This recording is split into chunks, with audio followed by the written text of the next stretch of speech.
걸쭉해져 있을 때 내 대면했니? 네 추워가지고 옷이 없어가지고 덜덜 떨고 얼굴이 파랗게 돼 있을 때 내 제대로 대면했니? 네 아파서 완전 망가져서 누워있을 때 내 대면했니? 네 감옥에 갇혀서 엉망되어 있을 때 내 대면했니? 딱 이거 무슨 깔끔하게 이거 외에 다른 질문 안 합니다, 여러분. 분명히 기억해야 됩니다. 그런데 우리에겐 이런 부류의 얼굴이 대면하기 힘든 이유가 뭔 줄 알아요? 우리가 우리 서로가 서로를 그런 얼굴로 만들어가고 있음에도 불구하고 힘든 이유는 이러한 얼굴들은 나에게 너무 많아요. 너무 많은 얼굴이에요. 저 얼굴이 내 얼굴은 되어서는 안 돼요. 다시 한번 강조할게요. 악의 얼굴과 십자가상의 우리 주님의 얼굴과 그리고 수없이 다양한 형태의 악의 얼굴, 그리고 우리 주님이 마지막 날에 물을 그죠? 그 얼굴들, 그리고 우리가 마주대했던 그 간음녀 얼굴하고 다를 바가 무엇이라는 것입니까? 많은 사람들이 돌을 던질 수 있고 제대로 대면할 가치도 없다고, 그리고 죽인다는 것은 더 이상 대면할 기회를 박탈하는 것입니다. 볼 가치가 없다. 안 볼란다입니다. 그렇게 할 수 있는 이유는 적어도 저 얼굴은 내 얼굴은 아니라는 것입니다. 저 얼굴은 내 얼굴이 될 수 없다는 것입니다. 과연 그럴까요? 그렇지 않습니다. 우리는 실컷 좋건 서로가 서로를 그런 얼굴로 만들고 있는 곳에 우리는 있습니다. 에덴 동산 밖이라는 것입니다. 유일한 돌파구는 이 에덴 동산에서 주님의 얼굴을 대면할 수 있는 용기를 가져야만 합니다. 그리고 그 주님의 얼굴은 우리가 생각하는 것하고는 전혀 다른 형태일걸요. 저 얼굴은 내 얼굴일 수 없는데 라는 얼굴을 통해서 우리 주님을 대면한다는 것입니다. 그래서 왜 사순시기에 자선이니 그죠? 이런 것들이 강조되는 줄 알겠어요? 바로 이 사안을 이야기하는 것입니다. 내가 좀 먹고 살만하고 좀 좋은 일을 하고 싶어서 그런 사람들하고는 전혀 대면하는 것 없이 좀 돈을 좀 주는 것, 이런 차원은 아닙니다, 여러분. 제발요. 그렇게 착각해서는 안 되는 거죠. 가톨릭 교회는 그래서 사순시기, 대림시기도 마찬가지지만 우리 신자분들을 의식적으로 실컷 좋건 광야에 세웁니다. 우리 모두를 광야에 정신 차리라는 것입니다. 우리는 약속된 땅에 그리고 있는 것처럼 착각하지만 오히려 약속된 땅에 있는 것이 오히려 에덴 동산으로부터 더 멀다는 것입니다. 그래서 비록 온전히 에덴 동산에 있는 건 아니지만 에덴 동산으로 나아가기 위해선 광야에 우선 먼저 서야만 한다는 것입니다. 가톨릭 교회는 잔인할 정도로 우리가 실컷 좋건 이 시기가 되면 광야에 우리 모두를 세웁니다. 제발 정신 차려야만 한다는 것입니다. 그리고 광야에 서게 될 때 제대로 새로운 만나게 될 수 있는 길이 열리게 된다는 것입니다. 이건 용기를 필요로 하는 것이고 그렇게 말처럼 쉬운 일은 아닌 것입니다. 이야기를 조금 더 전개해 볼게요. 신약 성경 내에서는 온통 이 이야기지만 이제 조금 더 가면 말이죠, 그죠? 다가오는 주일은 이미 성지주일이죠. 그럼 성지주일이 되고 성지주일을 지나고 쭉 소위 성주간을 지내면서 파스가 신기 안으로 깊이 있게 들어가게 됩니다. 그러면 우리를 사순시기에는 우리 모두를 광야에 세웠지만 광야에 서 있는 이유가 에덴 동산에 가깝기 때문이고 광야에 서야만이 우리 주님을 제대로 가깝게 대면할 수 있는 길이 열리게 되기 때문입니다. 그래서 성주간 안에 들어가선 숫째 우리가 에덴 동산 안에 서게 된다는 것, 그리고 우리 주님을 제대로 보게 된다는 것을 전례 안에서 우리 삶 안에서 그대로 보여주게 됩니다. 한번 봅시다. 닥쳐올 거지만 순환복음도 있고 이렇지만 문을 여는 건 뭐죠? 우리 주님께서 나귀를 타고 예루살렘으로 들어가십니다. 예루살렘으로 들어가는데 이 장면도 좀 겹쳐서 보여야 되는 장면이 있어요. 이 장면의 진상을 알기 위해서. 아직 예루살렘이고 도시예요. 약속된 땅인 것 같습니다. 근데 그 본 모습은, 그 장소의 본 모습은 전혀 다르거든요. 어떤 장면을 겹쳐야 되는가 하면 구약판 골고다라고 할 수 있는 창세기 22장을 겹쳐야만 합니다. 창세기 22장은 이거예요. 아브라함이 이삭을 낳았어요. 맞습니까? 아브라함한테는 어떤 약속이 주어졌지요? 약속된 것이 두 가지입니다. 땅과 자손, 후손.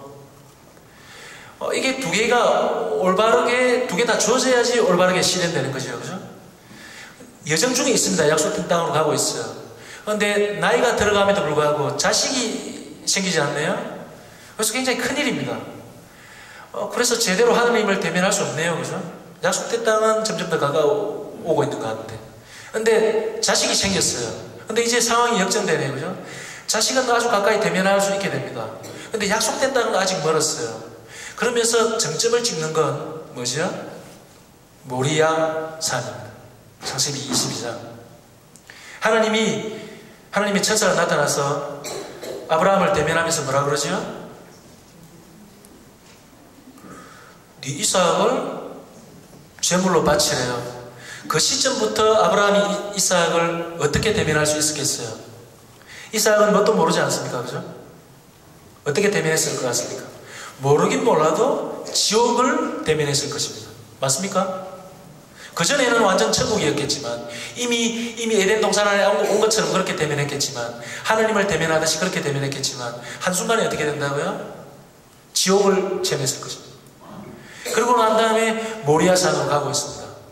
이건 신약판 골고다 언덕이에요. 가고 있는데 재밌는 건 이것입니다. 나귀가 언급됩니다. 그죠? 그리고 제물을 바치기 위해서는 땔감이 있어야 돼요. 그리고 종들도 몇 명 데리고 갔다고 이야기합니다. 아브라함, 이삭, 나귀, 그리고 종들, 땔감. 그런데 나귀의 안장을 얹혔다라고 이야기하거든요.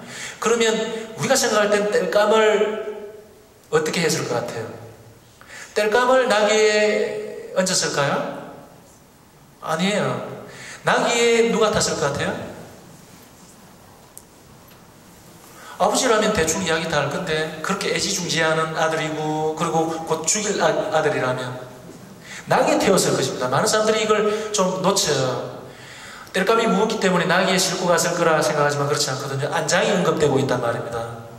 그러면 아브라함보다는 이삭을 태웠을 것입니다. 그리고 땔감은 하인들이 들었겠지요. 아브라함도 좀 거들든지 말이죠. 그죠? 그러면 나귀를 타고 입성하시는 우리 주님, 나귀를 타고 가는 이삭. 그림이 좀 겹쳐지죠. 그죠? 근데 중요한 건 이겁니다. 어느 시점이 딱 되었을 때, 이제 모리아산이 먼발치나마 보이기 시작했을 때, 아브라함이 어떻게 하죠? 이제 하인들을 거기에 멈춰서게 합니다. 나귀도 거기 둡니다. 그리고 땔감을 어떻게 해요? 이삭한테 지웁니다. 그리고 같이 갑니다. 그런데 어떻게 되죠? 이삭 위에 땔감이 놓였는데 그림이 뒤집어집니다. 나중에 가가지고는 이삭이 위에 놓이게 되고 땔감이 밑에 놓이게 되고 우리 주님하고도 어때요? 땔감을 지고 갔는데 땔감 위에 놓이게 됩니다. 이해갑니까? 그래서 이 장면은 골고다 언덕이라는 것입니다. 그리고 시간적으로 차이가 나는 것처럼 보일지 모르겠지만 이미 예루살렘 입성이라는 건 뭐라고요? 골고다 언덕입니다. 이미. 그리고 이 예루살렘 입성 전례적으로는 성지주일이 시작되면서 성주간이 시작되면서 우리는 어디에 놓이게 된다고요? 바로 광야가 아니라 광야에서도 제일 핵심이라고 볼 수 있는 골고다 언덕에 놓이게 되는 것입니다. 우리도 같이. 예. 그런데 골고다 언덕의 특징이 뭔지 알아요, 여러분들?